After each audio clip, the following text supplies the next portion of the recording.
Assalamualaikum warahmatullahi wabarakatuh. Alhamdulillahilladzi arsala rasulahu bil huda wa dinil haqq liyudhhirahu 'ala ad-dini kullihi walau karihal musyrikun.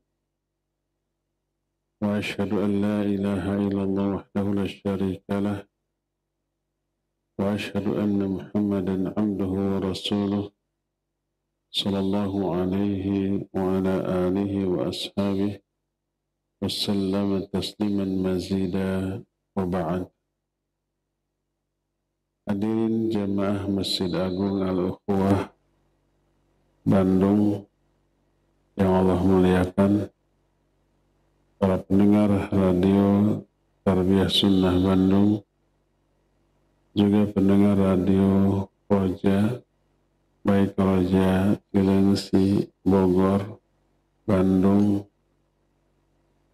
Palembang, Lampung, dan roja-roja lain, serta radio-radio lain. Juga para pemirsa Roja TV dan TV-TV lain, juga para netizen. Alhamdulillah kembali kita berjumpa. Hari ini hari Kamis kedua di bulan Juli. Seperti biasa, Kamis kedua sore ini sebenarnya jadwal kajian di Masjid Al-Barakah Cilengsi sebagai acara kajian rutin Radio Roja Cilengsi, tapi selama pandemi dialihkan ke Bandung. Oleh karena itu, materi Kamis kedua ini tidak melanjutkan materi amalan hati, tapi materi tentang keakhwatan atau kewanitaan. Materi yang kita angkat sekarang adalah hifdzul lisan wa fadluh. Diambil dari sebuah kitab Nasihati lin-Nisa. Judulnya adalah memelihara lisan dan keutamaannya. Allah Azza wa Jalla sudah melimpahkan banyak nikmat lahir ataupun batin kepada kita. Sebagaimana dalam surah Luqman ayat 20, wa asbagha alaikum ni'amahu zahiratan wa batinah. Allah telah melimpahkan kepada kalian nikmat-nikmatnya, baik yang zahir ataupun yang batin. Saking banyaknya nikmat ini nggak bisa dihitung. Ibrahim ayat 34 menyatakan, wa in ta'undu ni'matallahi la tuhsuha. Kalau kalian menghitung-hitung nikmat Allah, kalian tak bisa menghitungnya.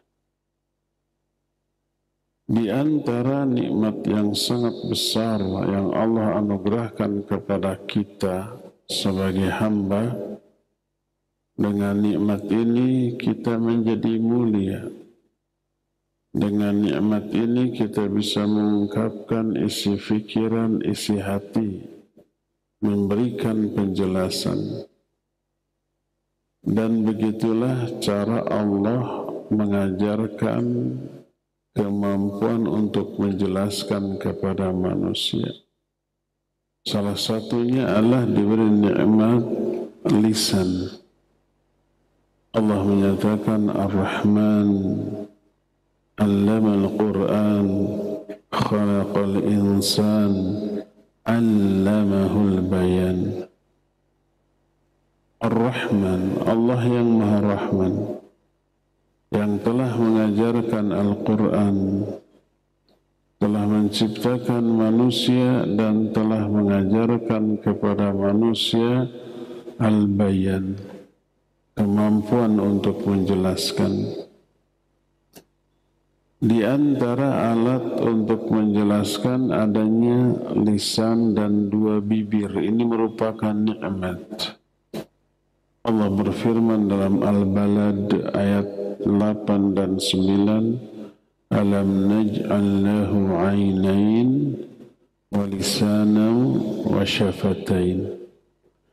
Bukankah kami telah menjadikan bagi manusia dua mata, satu lisan dan dua bibir. Jadi ini anugerah yang sangat besar. Lisan bisa menyebabkan pemiliknya terangkat ke derajat yang paling tinggi kalau digunakan untuk kebaikan.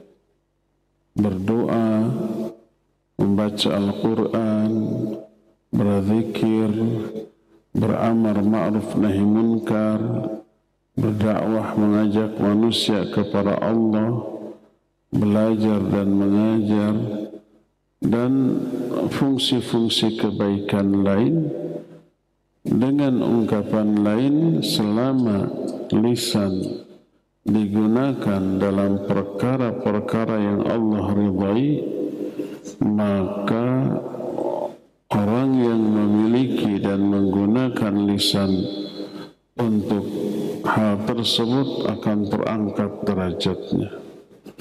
Seperti mengucapkan kalimat tauhid, dan itu sebaik-baik ucapan lisan.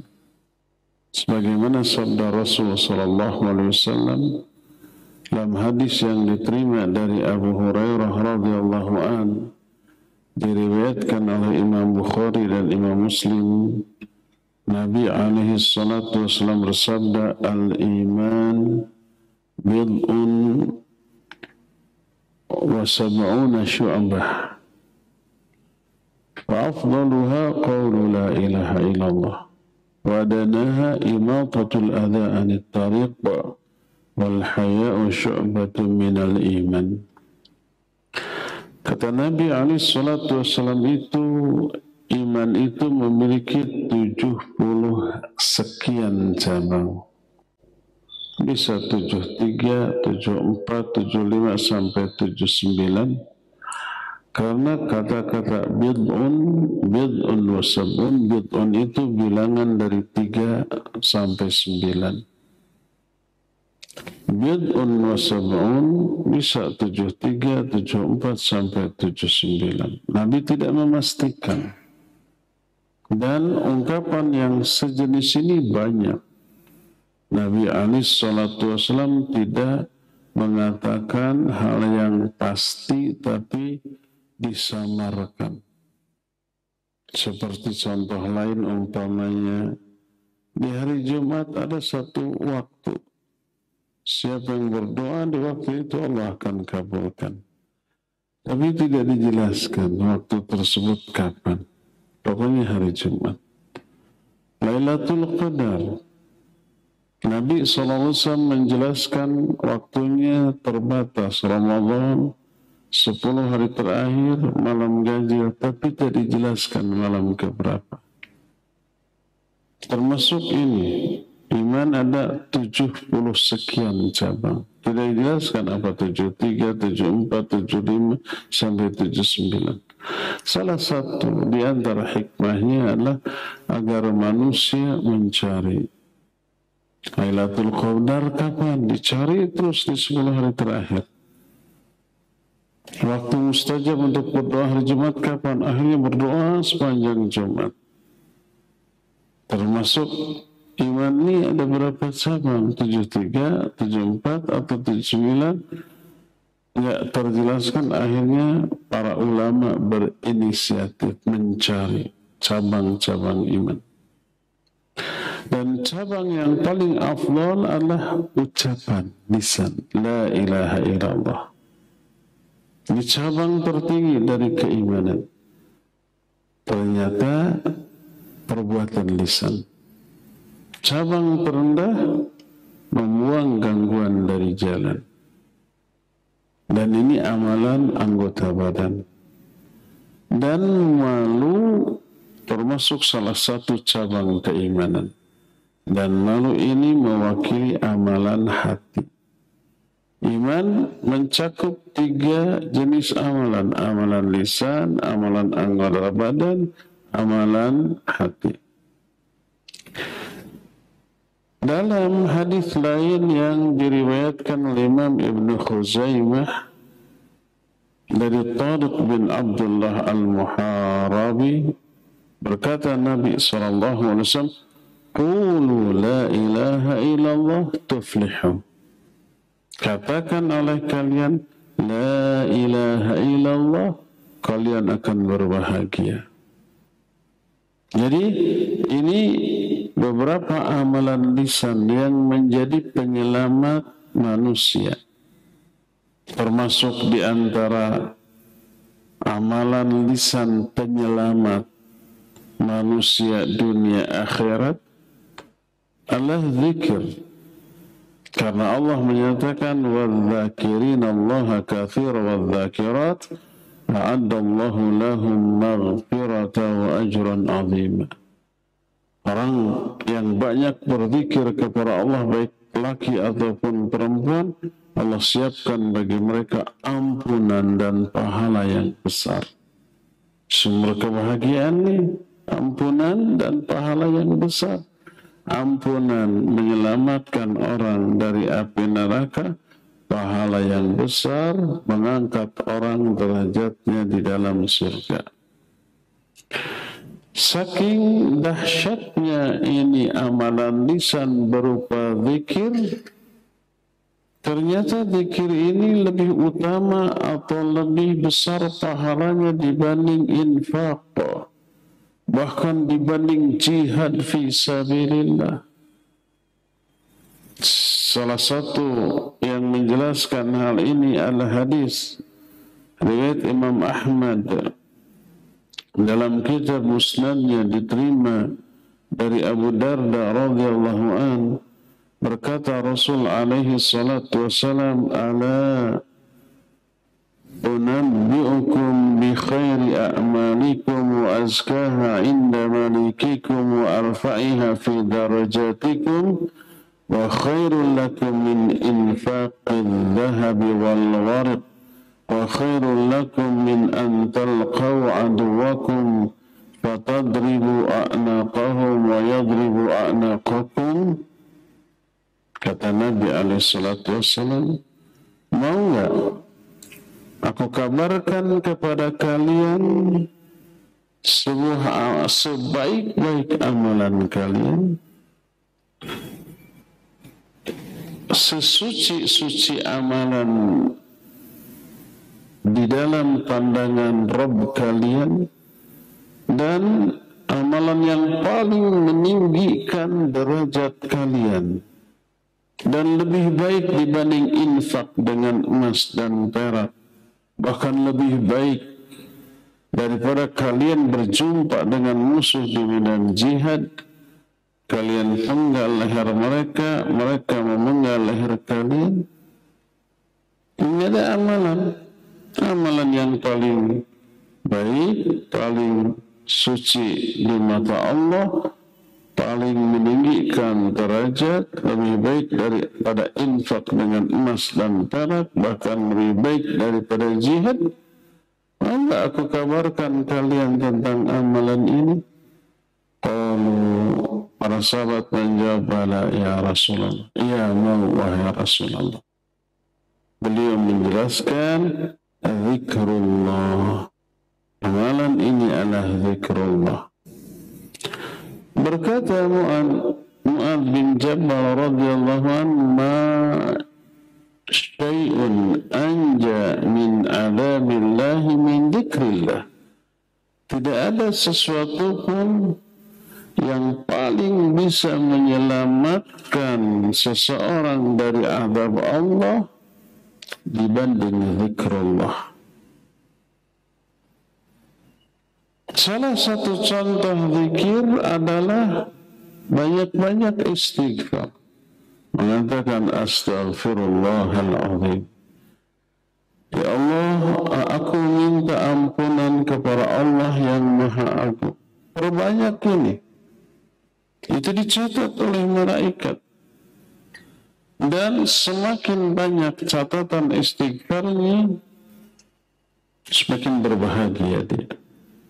Sebagaimana sabda Nabi alaihi salatu wassalam, "Tuba liman wajada fi sahifatihi istighfaran katsira."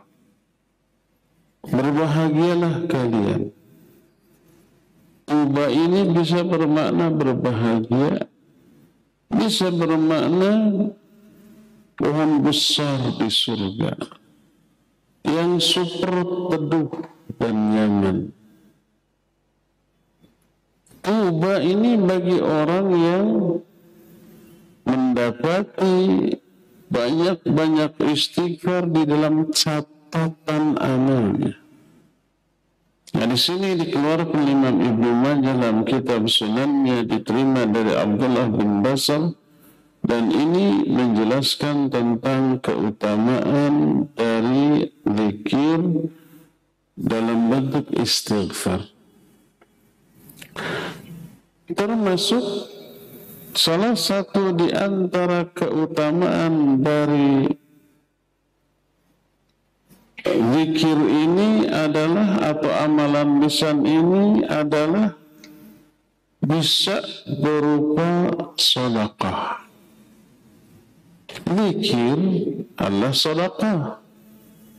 Itu juga dihitung sebagai sedekah. Dan amar ma'ruf nahi munkar ini termasuk salah satu karakteristik umat terbaik yang menyebabkan mereka bahagia dunia akhirat. Allah berfirman dalam Ali Imran 104, kata Allah, wa takum minkum ummatun yad'una ila al-khairi wa ya'muruna bil ma'ruf wa yanhauna 'anil munkar ulaika humul muflihun.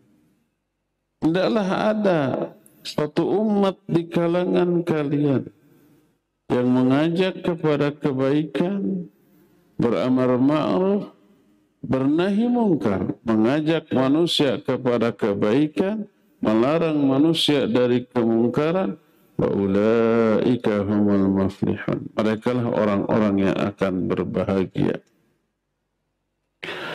Dalam Sahih Bukhari dan Sahih Muslim dari Abu Hurairah radhiyallahu an, berkata Nabi alaihi salatu wasallam, kullu sulama minan nasi alaihi sadaqah.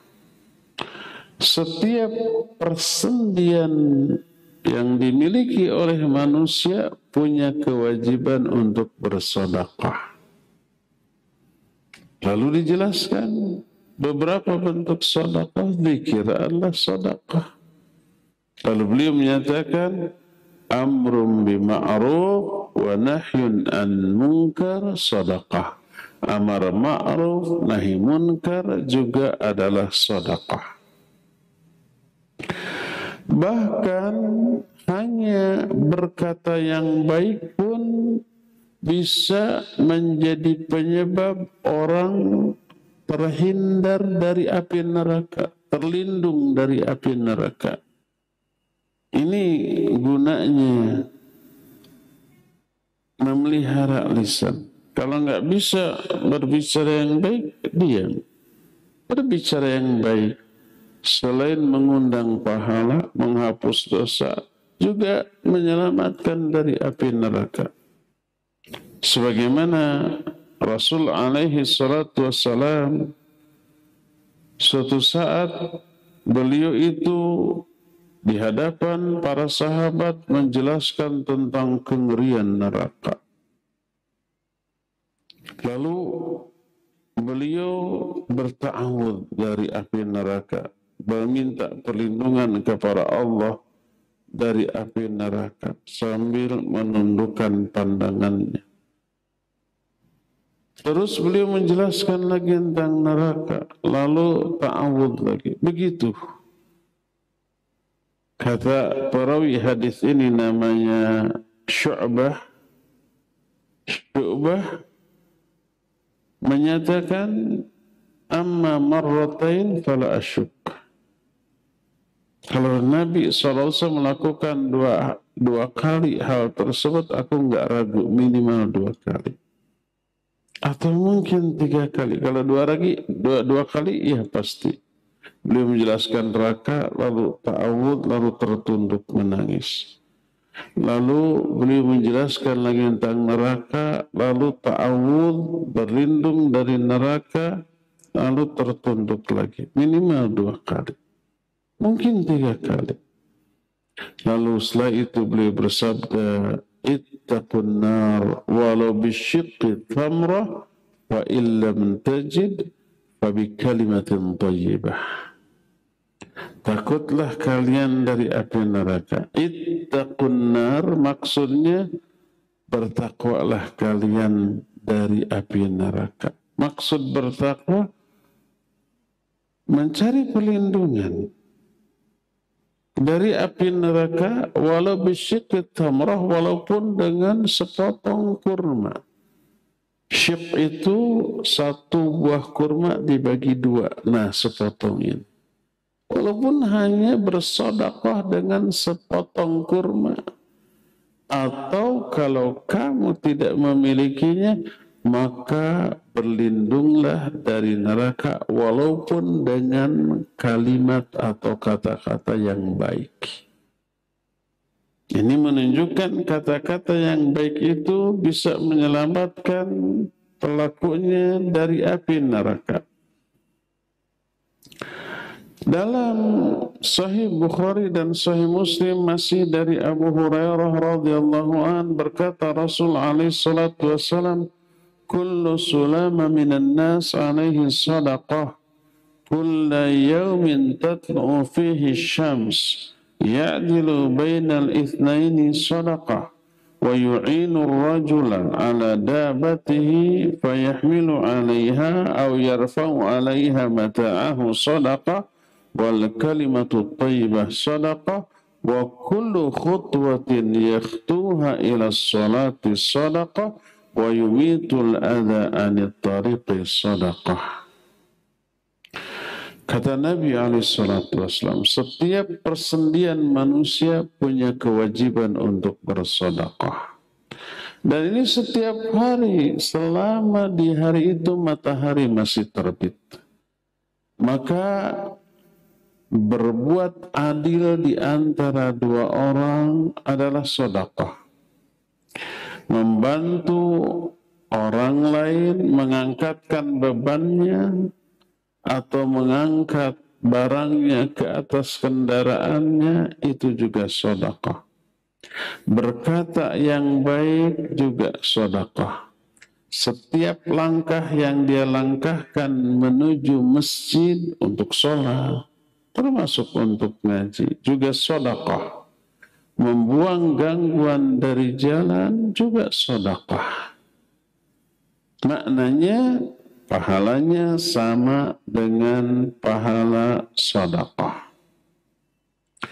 Jadi salah satu di antaranya adalah ternyata amalan lisan berupa berkata yang baik, maka dihitung pahalanya sama dengan pahala sedekah. Bahkan diam pun bisa berpahala sama dengan pahala sedekah asal diam menahan diri dari keburukan baik lisan ataupun anggota badan, perbuatan. Sebagaimana diterangkan dalam salah satu hadis yang diriwayatkan oleh Imam Bukhari, diterima dari Abu Musa al-Ash'ari radhiyallahu an, berkata Rasul alaihi salatu wassalam, ala kulli muslim sadaqah. Kata Nabi alaihi salatu wassalam, setiap muslim wajib sedekah. Kita kan selama ini memahami sedekah itu ngasih harta, makanan, barang, uang. Itu juga yang muncul di dalam benak para sahabat. Maka para sahabat berkata, fa illam yajid, Kalau orang muslim itu nggak punya apa-apa untuk disedekahkan, kalau itu wajib, gimana orang yang nggak punya? Beliau menjawab, faya'malu biyadaihi fayanfa'u nafsahu wa yatasaddaqa. Dia beramal dengan kedua tangannya, dia memberi manfaat dengan jiwanya kepada orang lain, itu juga sedekah. Ngebantu orang, membantu orang yang kesulitan, membawakan barangnya dan seterusnya, itu sedekah. Kalau fa'ilam yastati aw lam yaf'al, kalau dia tidak mampu, ada barang tapi 50 kilo, badan kita cuma 40 kilo, nggak mampu. Atau tidak ada orang yang bisa dibantu, gimana? Maka dijawab oleh Nabi SAW, fayu'inu dzal hajatil mahluf. Maka dia bisa membantu orang yang punya kebutuhan, punya hajat atau sedih, dihibur. Itu juga sedekah. Para sahabat bertanya lagi, fa'ilam yaf'al, kalau dia juga tidak melakukan itu, mungkin nggak ada orang yang perlu dihibur. Semua orang happy, semua orang senang, semua orang tidak butuh hiburan. Maka Nabi SAW bersabda, faya'muru bil khair au bil ma'ruf, maka fahuwa sedekah. Kamu perintahkan orang lain untuk melakukan kebaikan, itu juga sedekah. Sudah azan nih, hayo ngobrolnya, hentikan dulu, sholat dulu, itu sedekah. Fa'ilam yaf'al, kalau dia tidak melakukan itu gimana? Nggak ada orang yang bisa diajak berbuat baik, semua orang sedang berbuat baik. Maka fayumsiku anisyar fa'innahu lahu sadaqah, tahan diri dari berbuat buruk atau berkata buruk, itu pun merupakan sedekah. Ini hadis, man kana yu'minu billahi wal yawmil akhir falyaqul khairan aw liyasmut. Siapa yang beriman kepada Allah dan hari akhir, hendaklah bicara yang baik atau diam. Dua-duanya sedekah. Diam dari keburukan sedekah, dan berkata kebaikan juga sedekah.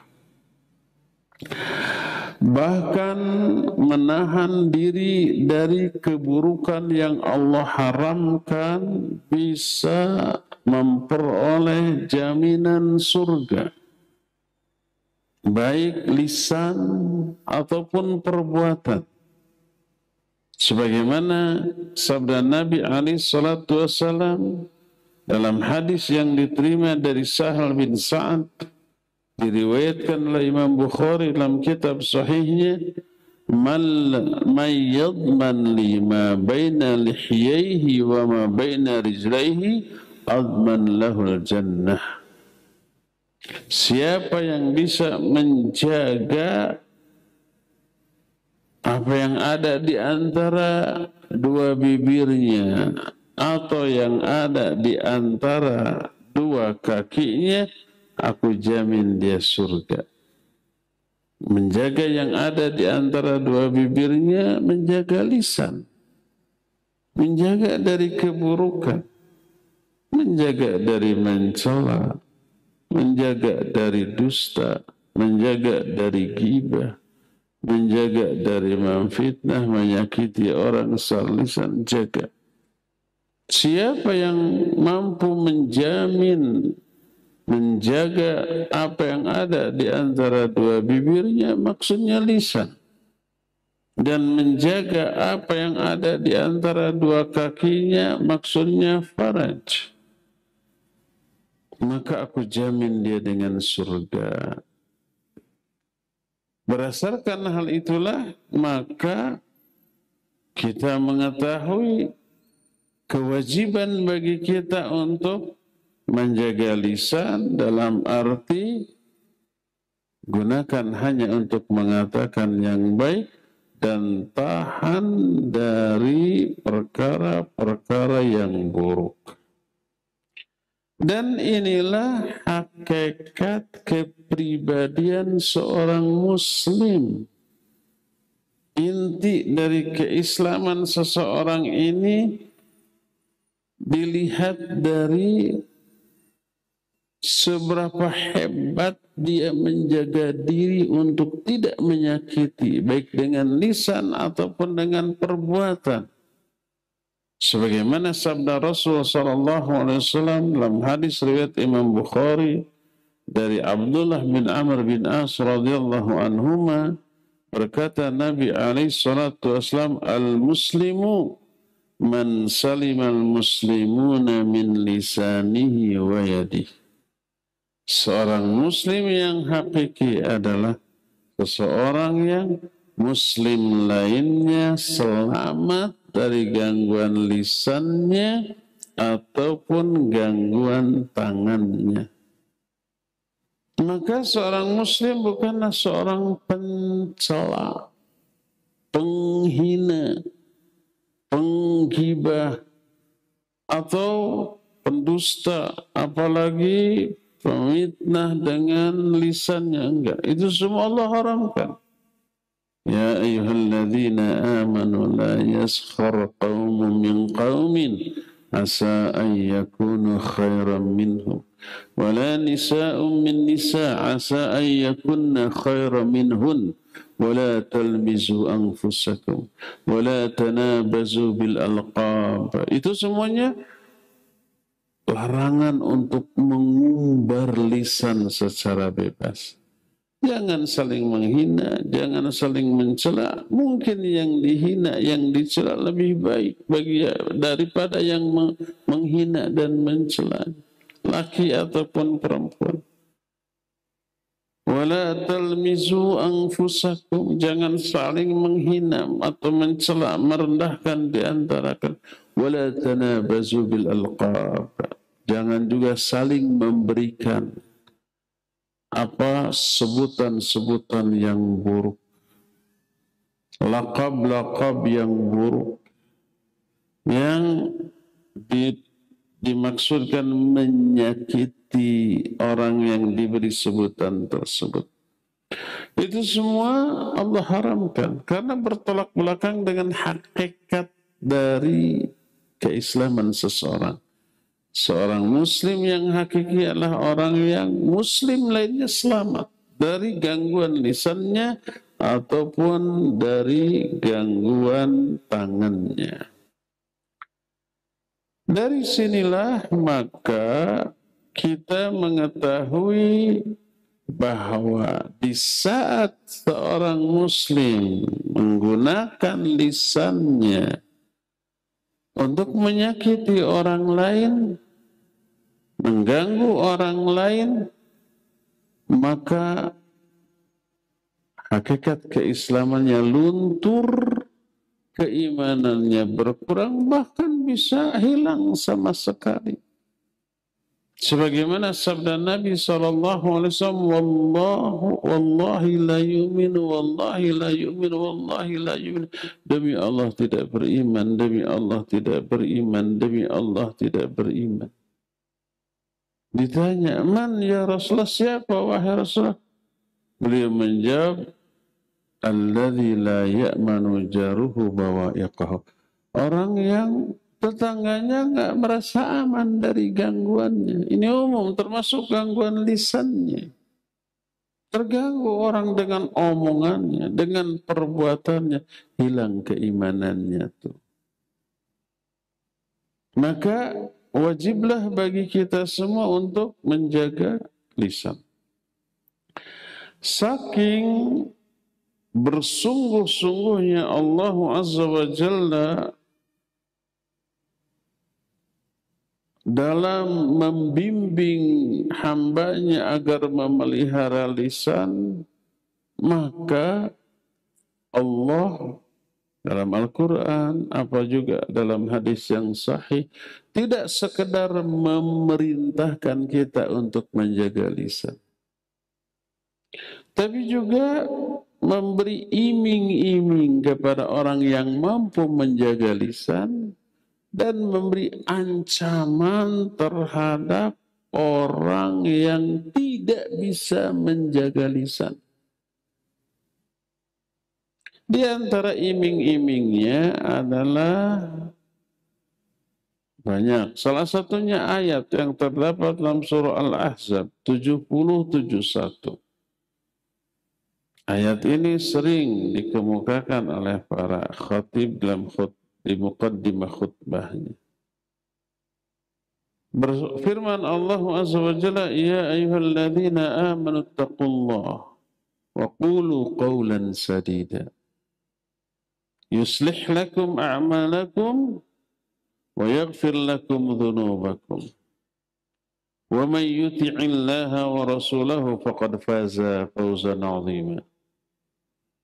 Hai orang-orang yang beriman, bertakwalah kalian kepada Allah. Nah, lalu Allah memerintahkan perintah lain. Wa qulu qawlan sadida. Dan ucapkan oleh kamu ucapan yang sadid.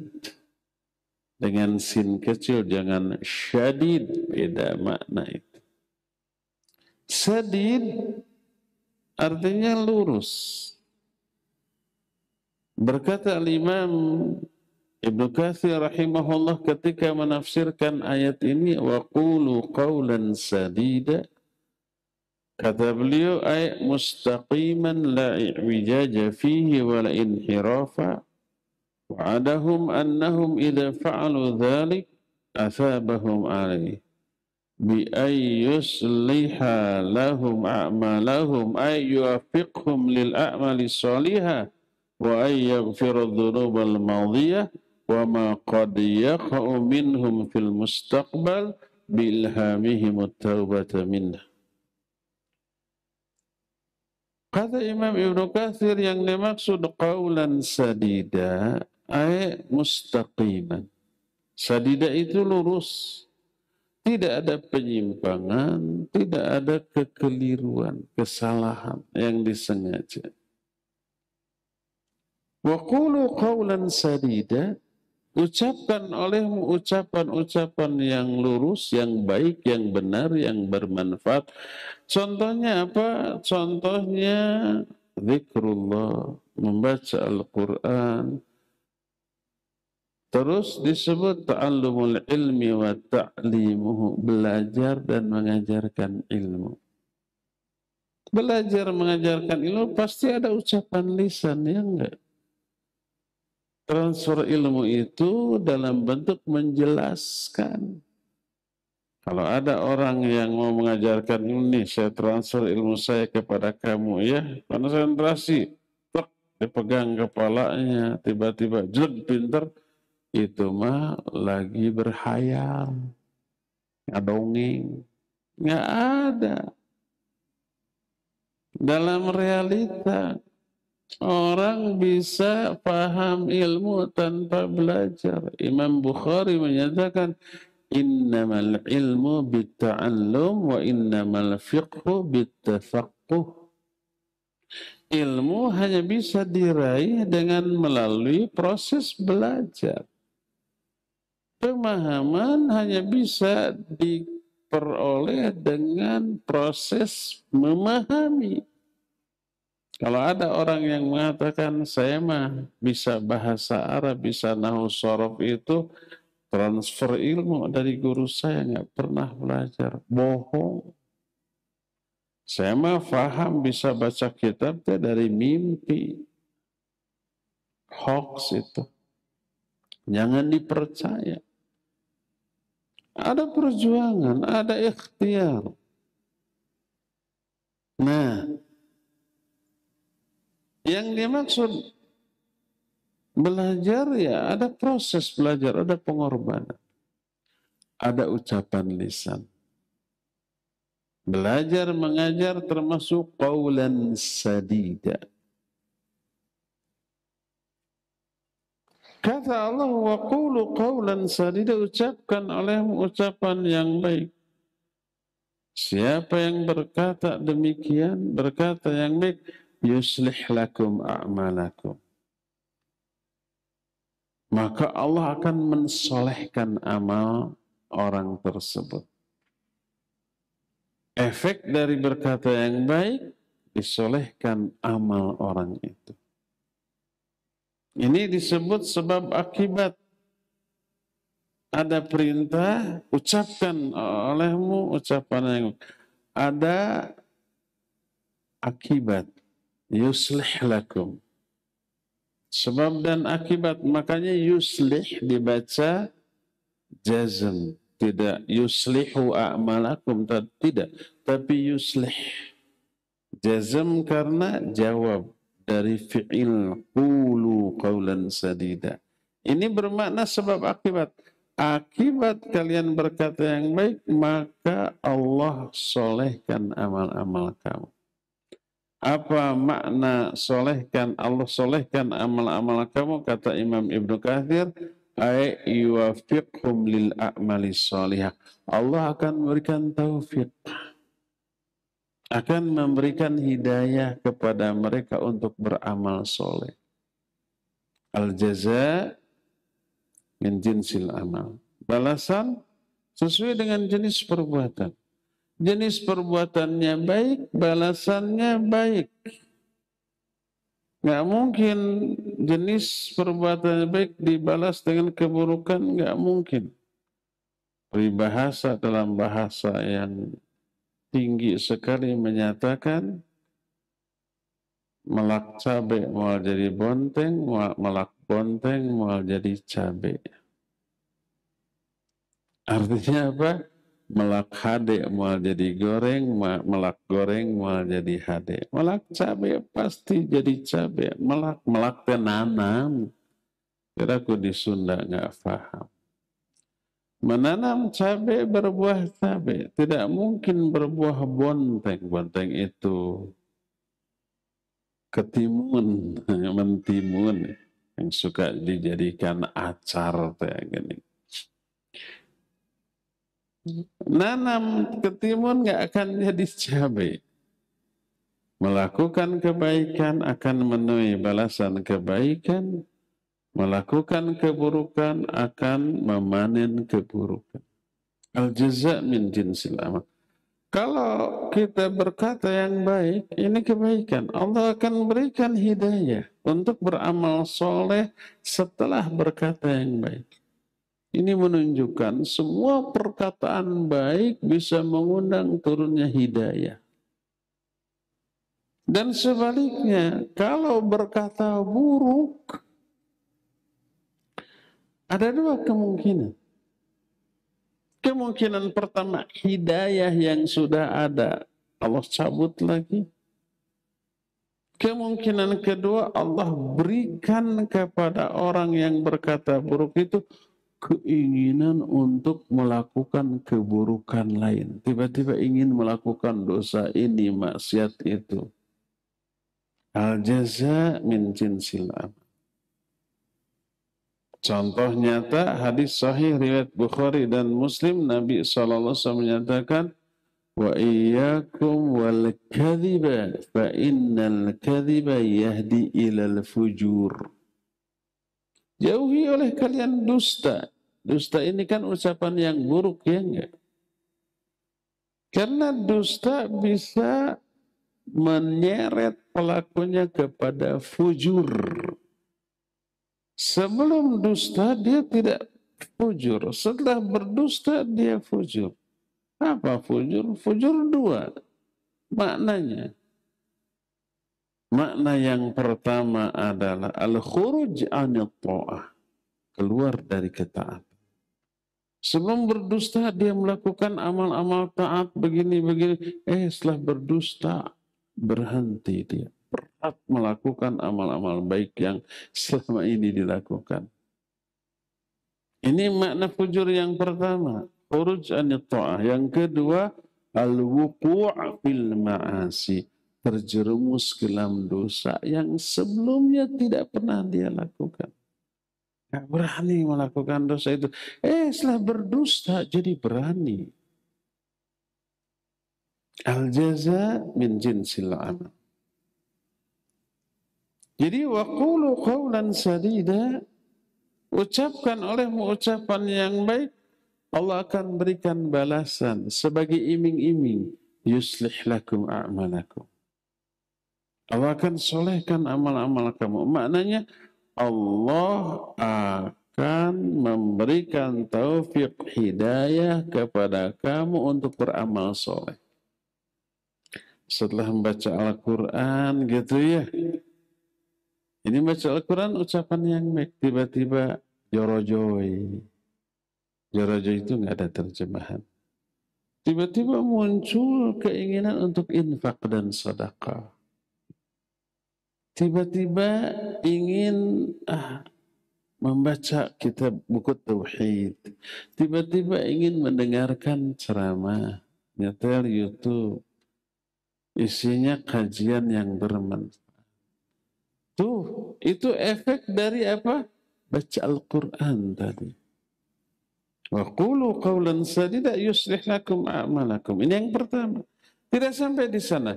Wa yaghfir lakum dzunubakum. Dan Allah mengampuni dosa-dosa kamu. Jadi setiap berkata yang baik itu menggugurkan dosa. Kita bilang astagfirullah. Iya, jelas menghapus dosa. Kalau subhanallah gimana? Kan kalau astagfirullah kan meminta ampunan ya, makanya menghapus dosa. Kalau alhamdulillah atau subhanallah atau la ilaha illallah menghapus dosa tidak? Ya, menghapus dosa. Karena apa? Karena itu ucapan yang baik. Allah berfirman, wa yaghfir lakum dzunubakum. Kalau kamu berucap ucapan yang baik, Allah ampuni dosa-dosa kamu. Terus, ayo salat dulu, udah adzan, ngobrolnya bisa nanti. Itu mengampuni dosa. Karena itu ucapan yang baik. Oleh karena itulah, maka ketika kita menemukan seorang kawan sedang bersedih, sedang murung, sedang ada kesulitan, kita hibur. Bukan ngelawak, awas. Menghibur tidak berarti melawak. Menyenangkan orang lain tidak harus dengan cara melawak. Menghibur itu contoh umpama. Kenapa kamu sedih? Saya tadi dihina orang, dicaci orang, disebut sekebun binatang ditujukan ke saya. Sedih saya. Hibur. Gimana menghiburnya? Bukan melawak sama sekali. Tapi, berbahagialah. Itu untung bagimu kalau dihina. Untung gimana? Nyeri hati gitu ya. Untungnya pertama dosa gugur. Kedua pahala nambah. Ketiga kamu punya doa yang mustajab yang bila kamu ungkapkan ditembakkan ke orang yang hina tadi kena loh. Karena mereka zalim. Da'watul mazlum mustajabatun wa in kana fajiro. Iya, tapi dia enak-enak aja kita dapat pahala, iya. Terus mengurangi dosa, ya, tapi hukuman bagi mereka gimana? Langsung dihukum oleh Allah. Berupa apa? Dosanya nambah, pahalanya berkurang. Pahala itu di-offer ke kamu. Dosa kamu di-offer ke dia. Kalau dia menghina, mencela kamu, itu sama dengan begini. Sini dosa kamu untuk saya, nih pahala saya untuk kamu. Siapa yang untung, siapa yang rugi? Yang untung yang dicela, yang dihina. Yang rugi yang mencela, yang menghina. Dosa dia nambah, pahala berkurang. Yang dihina, pahala nambah, dosa berkurang. Nah, kalau dijelaskan begitu, dia terhibur nggak? Oh iya ya, nggak ada alasan bagi saya untuk sakit hati, untuk sedih. Malah yang ada saya untung, dia rugi. Puas, tak itu. Jadi dia ketawa tersenyum bukan karena omongan kita lucu, bukan. Kan banyak orang ya melawak merasa ibadah. Karena menyenangkan orang lain, menghibur orang lain, menyenangkan orang lain itu kan ibadah kan gitunya. Akhirnya nyanyi, joget, ngelawak dianggap ibadah. Betul menyenangkan orang lain ibadah, tapi cara menyenangkan orang lain harus dengan cara yang baik. Al-ghayah la tubarrirul wasilah. Tujuan tidak menghalalkan segala cara. Tujuan yang baik caranya harus baik. Tujuan baik caranya dengan cara yang diharamkan oleh Allah tetap dosa. Niat mau bangun masjid caranya korupsi, maling, ngerampok, nyopet. Copet ditangkap sama polisi, tanya, kenapa? Kamu mau nyopet? Saya mau bangun masjid, Pak. Apakah si pencopet itu dibebaskan oleh polisi, dipuji, bagus gini kamu teh soleh, bebas sok nyopet lagi. Apa begitu?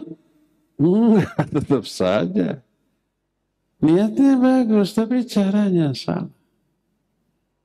Niat menghibur orang bagus, tapi caranya jangan berdusta. Jangan dengan cara yang Allah haramkan dan seterusnya. Jadi itu sedekah dan itu ucapan yang baik ya. Menghibur orang dengan cara yang tidak bertolak belakang dengan syariat. Ya menghibur orang itu akan menggugurkan dosa. Wa yaghfir lakum dzunubakum. Berkata Al-Imam Ibnu Katsir ketika menerangkan wa yaghfir lakum dzunubakum ay wa ay yaghfir lahum dzunubal madiyah wa ma qad yaqa'u minhum fil mustaqbal bi ilhamihim at-taubata minha.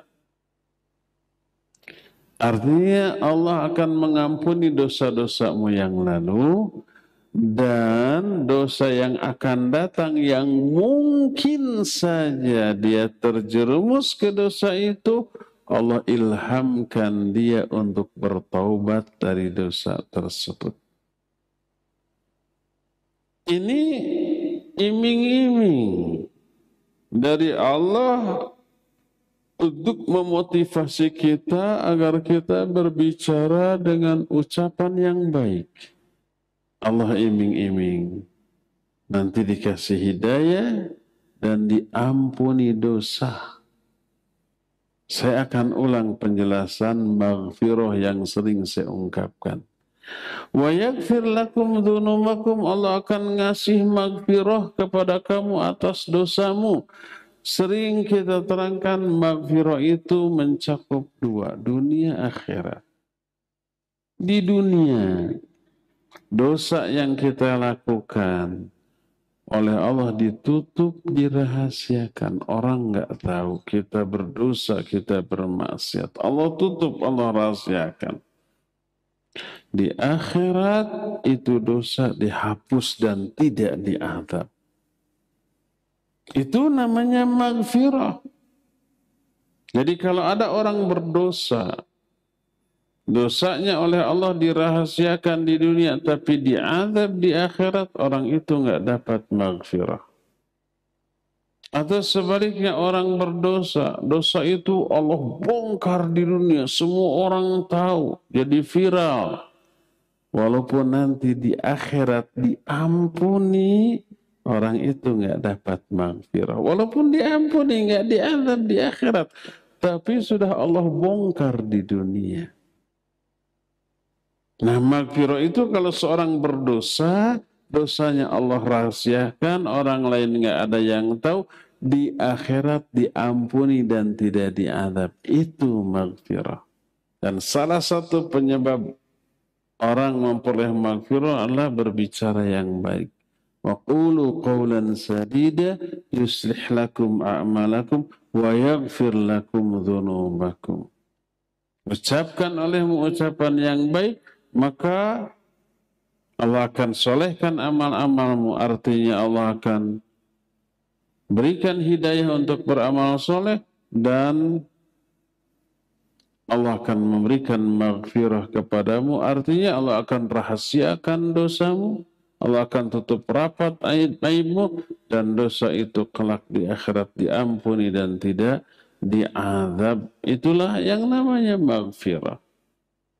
Kira-kira kita, kata orang Sunda mah, kabita nggak dengan hal itu? Kabita teh tergiur, teriming-iming, kepengen? Iya, kepengen. Satu kuncinya, jaga lisan. Maka Nabi SAW tadi menjamin, kata beliau, "Mayyadman lima baina lihyihi wa ma baina rijlihi adman lahul jannah." Siapa yang bisa menjamin untukku untuk memelihara lisannya dan farajnya, aku jamin dia dengan surga. Dan inilah penyebab kebanyakan orang masuk neraka karena dua hal ini. Subhanalladzi yusabbihu bihi ar-ra'du wal malaikatu min khifatihi. Ini saya tanya, itu petir atau geledek? Petir geledek? Jawab, petir geledek itu. Petir, dua-duanya geledek. Disamar petir, disamar geledek. Terserahlah, nggak penting. Oh, itu doanya. Subhanalladzi yusabbihu bihi ar-ra'du wal malaikatu min khifatihi. Dari mana tadi? Apa? Sampai mana tadi?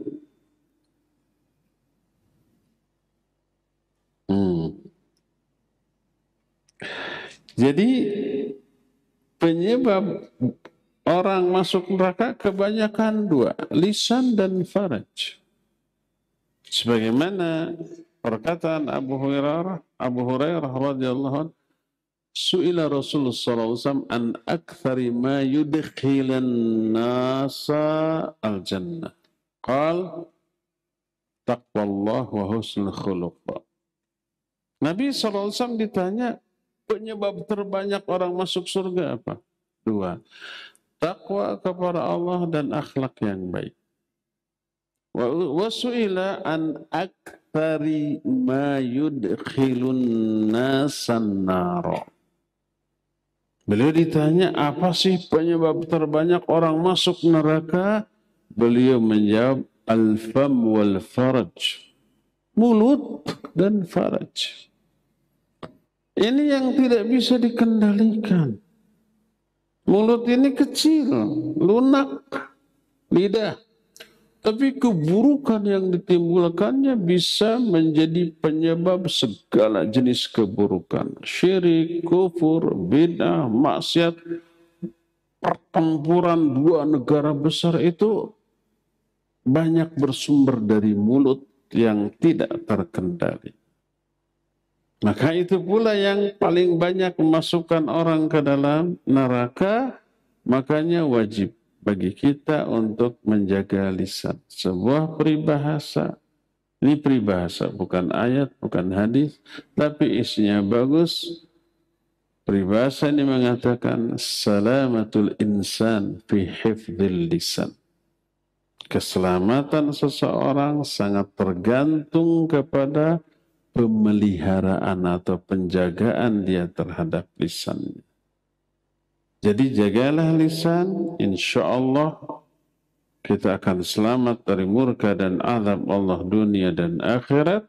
Jagalah lisan, maka Allah akan turunkan taufik dan hidayah dan akan memberikan maghfirah kepada kita semuanya. Ya, cukup ya sampai di sini dan kita masuki sekarang sesi tanya jawab. Wassallallahu ala nabiyina Muhammadin wa ala alihi wa ashabihi wasallam. Insyaallah kita akan berjumpa besok membahas kitab Tauhid, Mukhtasar Ma'arijul Qabul tentang Tauhid. Dan untuk kajian Kamis depan kita akan masuk lagi bab amalan hati. Subhanakallahu bihamdik asyhadu an la ilaha illa anta astaghfiruka wa atubu ilaik. Walhamdulillahi rabbil alamin. Wassalamualaikum warahmatullahi wabarakatuh.